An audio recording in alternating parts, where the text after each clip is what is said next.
ফ্রান্সের বিখ্যাত সংবাদ সংস্থা এএফপিকে এক সাক্ষাৎকার দিয়ে আবারও বিশ্বজুড়ে সংবাদ মাধ্যমে আলোড়ন তুলে ফেলেছেন বাংলাদেশের সাবেক প্রধানমন্ত্রী শেখ হাসিনা। বাংলাদেশের সংবাদ মাধ্যম ঘাঁটলে সে সম্পর্কে জানবার কোনো উপায় নাই, কারণ সরকার সাম্প্রতিক সময়ে কয়েক দফায় সরাসরিভাবে একরকমের হুমকি দিয়ে এবং আদালতের নির্দেশনা মনে করিয়ে দিয়ে বাংলাদেশের সংবাদ সংস্থাকে সাবধান করেছে যাতে তারা শেখ হাসিনা বা আওয়ামী লীগ সম্পর্কে কোনো রকম সংবাদ প্রকাশ করার সাহস না পায়। এ অবস্থায় বাংলাদেশের সংবাদ মাধ্যমে শেখ হাসিনার এই আলোড়ন তোলা সাক্ষাৎকার নেই বটে, কিন্তু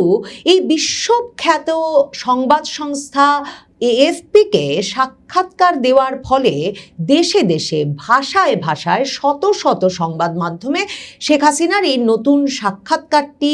প্রকাশিত হয়েছে, অনুদিত হয়েছে এবং যতগুলো পত্রপত্রিকায়, অনলাইন সংবাদ মাধ্যমে, অনলাইন ওয়েবসাইট ঘেঁটে যতগুলো শীর্ষস্থানীয় পত্রপত্রিকায় দেশে দেশে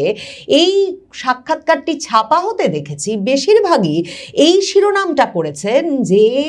শেখ হাসিনা দেশে ফিরতে প্রস্তুত, প্রাণের ঝুঁকি নিয়ে, মৃত্যুর ঝুঁকি নিয়ে, ফিয়ার অফ ডেথ মাথায় নিয়ে। কারণ শেখ হাসিনাকে এই সাক্ষাৎকারে এএফপি প্রশ্ন করেছিল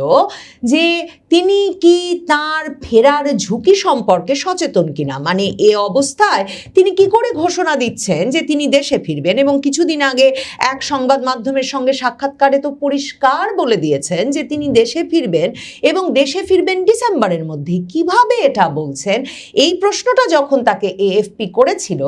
৭৮ বছর বয়সী শেখ হাসিনা এএফপির প্রশ্নের জবাবে ইমেইলে লিখেছেন বলে এএফপি জানাচ্ছে, আমাকে হত্যা করা হতে পারে, আমাকে গ্রেফতার করা হতে পারে, আমাকে কারাগারে পাঠানো হতে পারে, আমার ভাগ্যে কি হতে পারে তা আমি ভালোভাবেই জানি। তারপরেও আমি দেশে ফিরতে চাই, কারণ আমার দেশের মানুষ আমাকে ডাকছে। শেখ হাসিনার এই কথাগুলোই যেমন শিরোনামে এসেছে দেশে দেশে ভাষায় ভাষায় অনুদিত হয়ে, তেমনি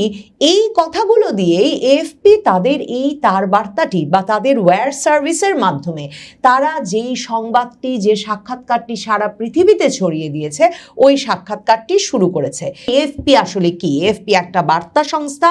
যেই বার্তা সংস্থাটি সারা পৃথিবীর সকল শীর্ষস্থানীয় সংবাদ মাধ্যম সাবস্ক্রাইব করে। তাদের সংবাদ সংগ্রহের একটা গুরুত্বপূর্ণ বিশ্বাসযোগ্য উৎস হিসেবে এএফপির খবরকে সাবস্ক্রাইব করে, একটা অর্থের বিনিময়ে সেই খবরের দিকে নজর রাখে, সেই খবরের ব্যবহারের পুনঃপ্রকাশের অধিকার পায় পৃথিবীর সকল শীর্ষস্থানীয় সংবাদ সংস্থা। কাজেই এ ধরনের বার্তা সংস্থায় রয়টার্স, এএফপি, এরা যখন এ ধরনের একটি সাক্ষাৎকার ছাপে, তখন সেটা পৃথিবীর দেশে দেশে ভাষায় ভাষায় ছড়িয়ে যাওয়ার একটা বড় ধরনের সুযোগ হয়। এবং এসব বার্তা সংস্থা হঠাৎ করে ব্যাপক বিবেচনা ছাড়া, সম্পাদকীয় সিদ্ধান্ত ছাড়া কোনো একজন ব্যক্তির সাক্ষাৎকার এভাবে তাদের তার বার্তার মাধ্যমে, ওয়্যার সার্ভিসের মাধ্যমে সারা পৃথিবীতে ছড়িয়ে দেয় না, যদি না সেই খবরটি, সেই ব্যক্তিটি, সেই সাক্ষাৎকারটি তারা মনে করে বিশ্বজুড়ে ব্যাপক আগ্রহ সৃষ্টি করবে। এখন এই যে শেখ হাসিনার পরপর শীর্ষস্থানীয় সংবাদ সংস্থাগুলো এবং বার্তা সংস্থাগুলোয় প্রকাশিত সাক্ষাৎকার, সেটা বিশেষ কারণে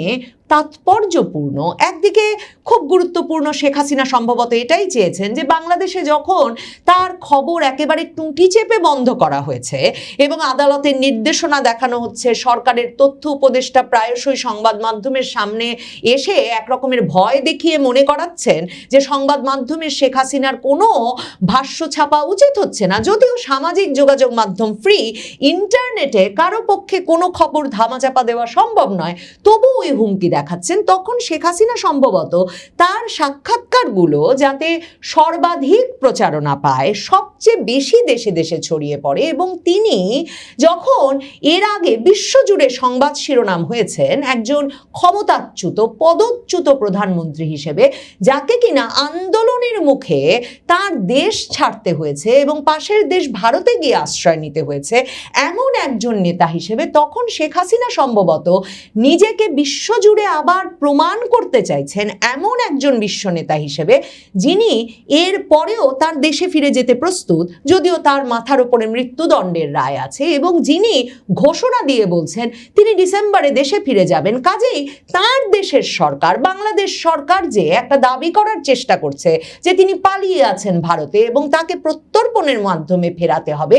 এই বয়ানটা থেকে সরে এসে শেখ হাসিনা যাতে এই বয়ানে প্রতিষ্ঠা করতে পারেন বিশ্বজুড়ে যে তিনি দেশে ফিরতে চান এবং জনগণের ওপর ভরসা করেই দেশে ফিরতে চান, কারণ তার জনগণ তাকে দেশে চায়, সে কারণেই সম্ভবত তিনি এই আন্তর্জাতিক বার্তা সংস্থাগুলোকে বেছে নিচ্ছেন। কিন্তু এটা কি শুধুই সে কারণে তাৎপর্যপূর্ণ? এর চেয়েও বেশি তাৎপর্যপূর্ণ এ কারণে যে বয়ান সৃষ্টি করে শেখ হাসিনাকে ক্ষমতাচ্যুত করা হয়েছে, শুধু তাই নয়, তাকে ক্ষমতাচ্যুত করবার পর যে বয়ান দেশে দেশে ছড়িয়ে দেওয়ার চেষ্টা হয়েছে যে বাংলাদেশের কোনো কেউ তাকে আর চায় না, বাংলাদেশের জনগণের কাছে তিনি ভীষণ অজনপ্রিয়, এবং সে কারণে